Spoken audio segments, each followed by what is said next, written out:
उस इल्हाम का तर्जुमा कि इन्ना अंज़लनाहु क़रीबन मिनल कादियान, यानी हमने उन निशानों और अजायबात को और नीज़ इस इल्हाम पुरअज़ मारफ़ व हक़ाइक़ को कादियान के करीब उतारा है और ज़रूरत हक़्क़ा के साथ उतारा है और बाज़रूरत हक़्क़ा उतरा है। खुदा और उसके रसूल ने खबर दी थी कि जो अपने वक़्त पर पूरी हुई और जो कुछ खुदा ने चाहा वो होना था।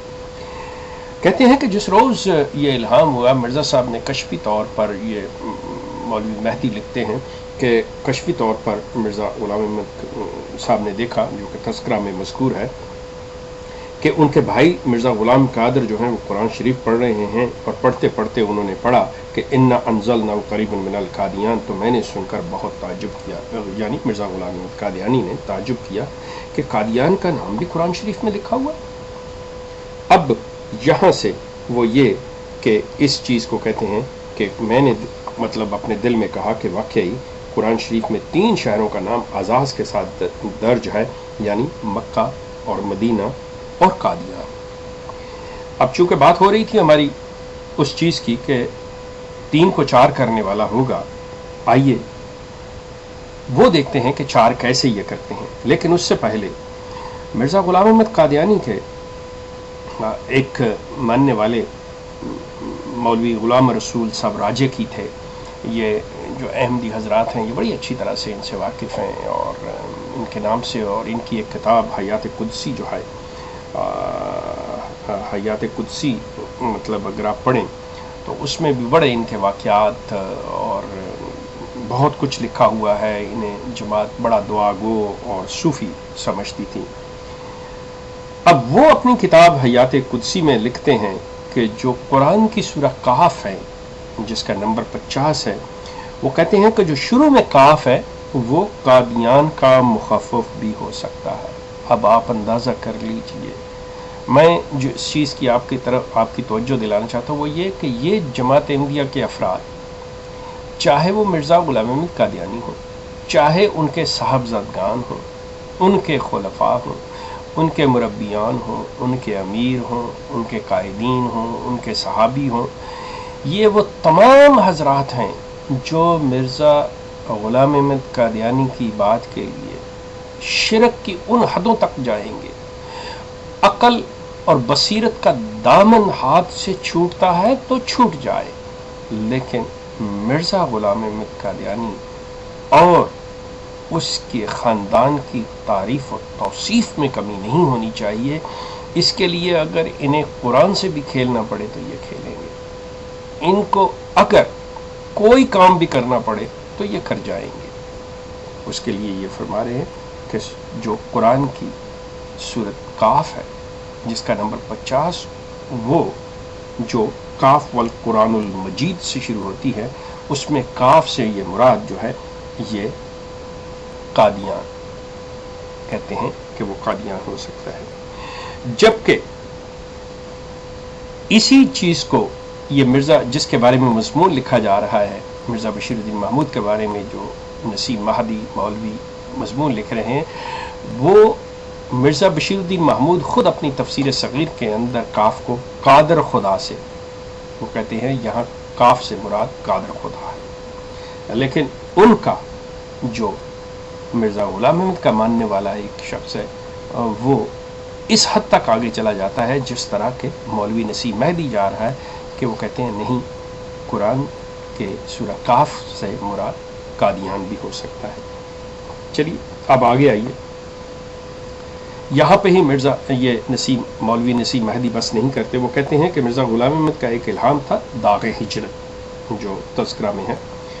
उसके मुताबिक वो ये कहते हैं कि आपकी ये हिजरत जो है हज़रत ईसा अलैहिस्सलाम की मुशाबहत से पूरी होती है। आप अंदाज़ा कीजिए कि मिर्ज़ा ग़ुलाम अहमद कादियानी का इल्हाम दाग़े हिजरत को ये पूरी कर रहा है मिर्ज़ा बशीरुद्दीन महमूद, और उसकी मुशाबहत जो है वो हज़रत ईसा अलैहिस्सलाम के साथ। अब वो आइए कैसी, वो इस तरह से कि सूरह अल-मोमिनून में कुरान शरीफ में ये अर्ज़ है, वजालना इब्न मरियम व उम्मा आयात व औहैना इला रब व ज़ात करारिन व मुईन, کہ ابن مریم کو اور اس کی ماں کو ہم نے نشان بنایا تھا اور ان دونوں کو ہم نے ربوہ یعنی ایک اونچے مقام کی طرف بنا دی تھی جو پرامن اور چشموں والا تھا۔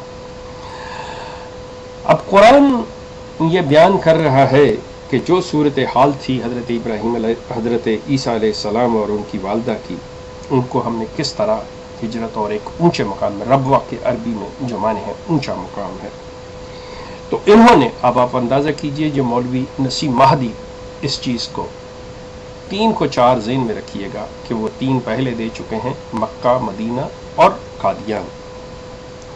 اب آگے لکھتے ہیں، ربوہ تشریف آوری کے وقت حضرت مسلم ماؤد یعنی مرزا بشیر الدین محمود کے ہمراہ حضرت اما جان تھیں۔ اب حضرت عیسیٰ علیہ السلام کے ساتھ ان کی والدہ تھیں۔ اب یہاں مرزا بشیر الدین محمود جب 1947 میں ہندوستان سے پاکستان آتے ہیں تو ان کے ساتھ ان کی والدہ تھیں جنہیں اما جان کہتے ہیں۔ تو وہ کہتے ہیں کہ ربوہ کی آبادی سے مسلم ماؤد کی عظیم الشان پیش گوئی میں جو الفاظ وہ 3 کو 4 کرنے والا ہوگا بڑی شان سے پوری ہوئی، چنانچہ اسلام کے 3 مراکز جن کا ذکر پہلے ہو چکا ہے یعنی مکہ، مدینہ اور قادیان کے ساتھ ربوہ کا اضافہ ہوا اور الحمدللہ ان 4 کا ذکر قرآن کریم میں موجود ہے۔ آپ اندازہ کریں، یہ مولوی مہدی لکھ رہے ہیں کہ الحمدللہ ان 4 کا ذکر قرآن کریم میں موجود ہے۔ آپ الحمد سے لے کے والناس تک پڑھ جائیے، آپ کو قرآن میں قادیان کا ذکر نہیں ملے گا۔ لیکن یہ بدبخت شخص، یہ وہ شرک کی اس حد تک گر جانے والے، یہ وہ سگ جو اپنے مالک کے تلوے چاٹتا ہے، وہ یہ نہیں سوچتا کہ چاہے کوئی چیز ہے یا نہیں ہے، لکھ رہا ہے کہ ان 4 کا ذکر قرآن کریم میں موجود ہے۔ وہ 4 کون؟ مکہ، مدینہ، قادیان اور ربوہ۔ اب آپ دیکھیں کہ اس میں کوئی شک نہیں کہ سورہ المومنون میں قرآن لفظ ربوہ استعمال کرتا ہے، اور ربوہ جیسے میں نے کہا کہ عربی زبان میں ایک اونچی جگہ کو، اونچے مقام کو قائم کرتا ہے۔ ٹھیک ہے، چلیے مان لیجیے کہ ربوہ کا ذکر انہوں نے ربوہ کا نام وہاں سے لیا، لیکن اس کا آپ کیا کریں گے کہ قادیان کا ذکر قرآن میں؟ اب چونکہ مرزا غلام احمد نے کشف میں دیکھا اور مرزا غلام احمد کو یہ حضرت صلی اللہ علیہ وسلم کا درجہ دیتے ہیں،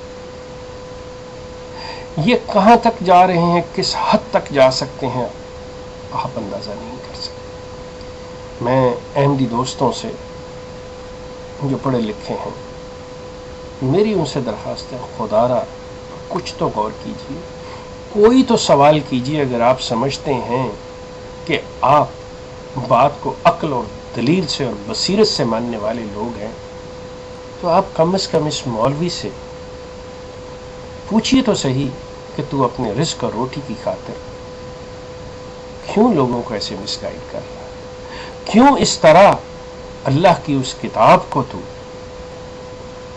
مسخ کر رہا ہے، اس کے اندر تو تبدیلی کر رہا ہے، یا کیوں صرف اپنے پیٹ کی خاطر؟ کیا اس مولوی کے پاس کوئی ضمیر؟ کیا اس مولوی کے پاس کوئی بصیرت؟ لیکن جب ڈٹھائی، لالچ، خود غرضی اس حد تک بڑھ جائے تو پھر انسانیت بھی شرم سے اپنا منہ ڈھانپتی ہے۔ اور یہ مولوی اور انہی مولویوں کے بارے میں وہ احادیث ہیں کہ یہ وہ مولوی ہیں جو اپنی ماں کے ساتھ بھی بدکاری کرنے سے گریز نہیں کریں گے۔ جس شخص نے قرآن کے ساتھ یہ بدکاری کر دی، جس نے شخص نے یہ قرآن کے ساتھ بددیانتی کر دی، وہ اپنی ماں کے ساتھ بدکاری کرنے سے کہاں گریز کرے گا؟ ہماری بات جاری رہے گی، ہم یہ سلسلہ جاری